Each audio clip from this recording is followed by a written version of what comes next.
The Christmas Presents by O.Henry. $1.87. That was all.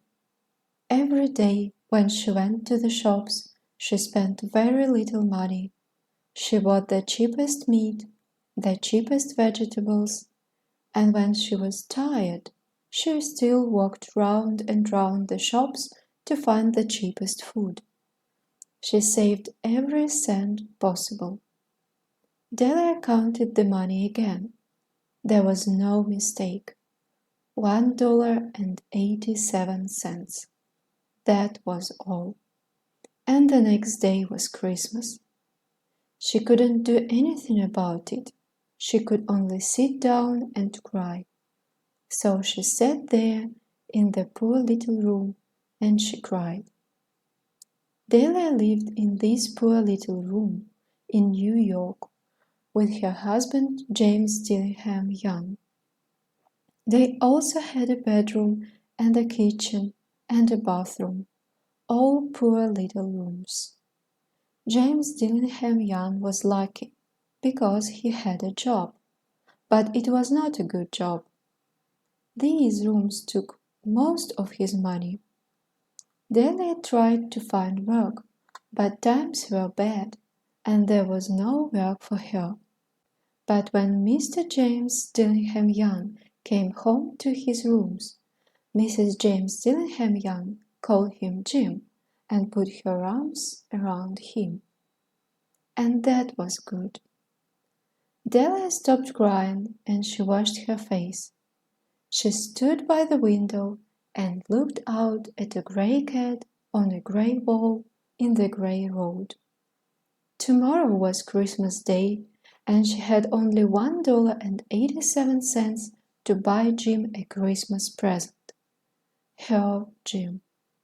She wanted very much to buy him something really fine, something to show how much she loved him. Suddenly, Delia turned round and ran over to look in the glass on the wall. Her eyes were bright. Now the James Dillingham Youngs had two very special things. One was Jim's gold watch. It once belonged to his father, and before that to his grandfather. The other special thing was Delia's hair. Quickly, Delia let down her beautiful long hair. It fell down her back, and it was almost like a coat around her. Then she put her hair up again quickly. For a second or two she stood still and cried a little. Then she put on her old brown coat and her old brown hat, turned and left the room. She went downstairs and out into the road, and her eyes were bright.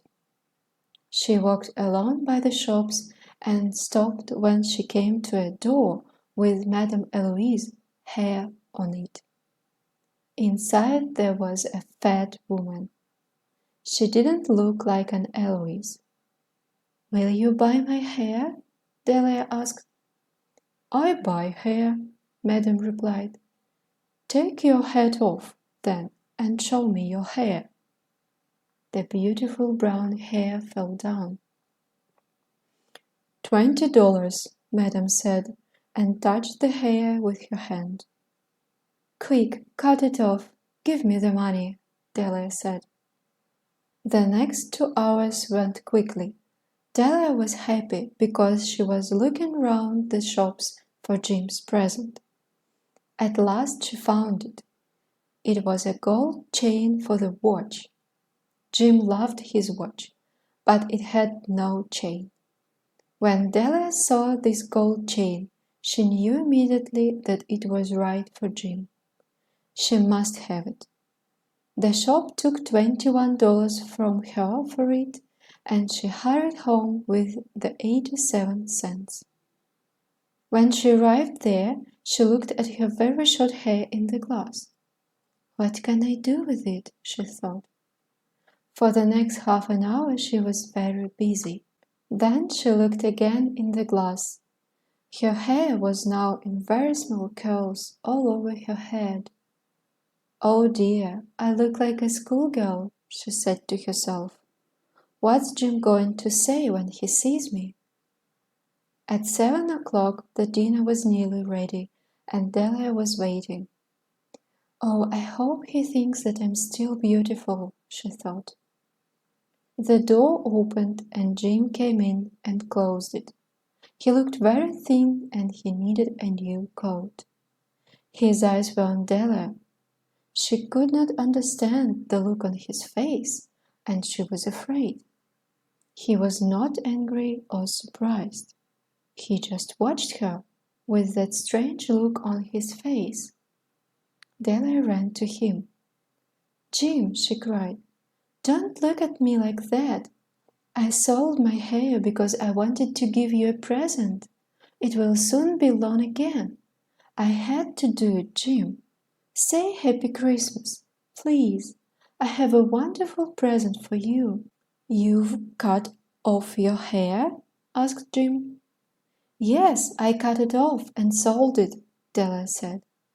But don't you love me anymore, Jim? I'm still me. Jim looked round the room. You say your hair has gone, he said almost stupidly. Yes, I told you, because I love you. Shall I get the dinner now, Jim? Suddenly Jim put his arms round his Delia. Then he took something from his pocket and put it on the table. I love you, Delia, he said. It doesn't matter if your hair is short or long, but if you open that, you'll see why I wasn't happy at first. Excited, Delia pulled off the paper. Then she gave a little scream of happiness, but a second later there were cries of unhappiness, because there were the combs for her beautiful hair. When she first saw these combs in the shop window, she wanted them. They were beautiful combs, expensive combs, and now they were her combs, but she no longer had her hair. Delia picked them up and held them. Her eyes were full of love. But my hair will soon be long again, Jim. And then Delia remembered. She jumped up and cried, Oh, oh! She ran to get Jim's beautiful present, and she held it out to him. Isn't it lovely, Jim? I looked everywhere for it. Now you'll want to look at your watch 100 times a day. Give it to me. Give me your watch, Jim. Let's see it with its new chain. But Jim didn't do this.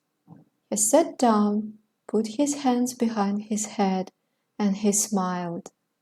Delia, he said, let's keep our presents for a time.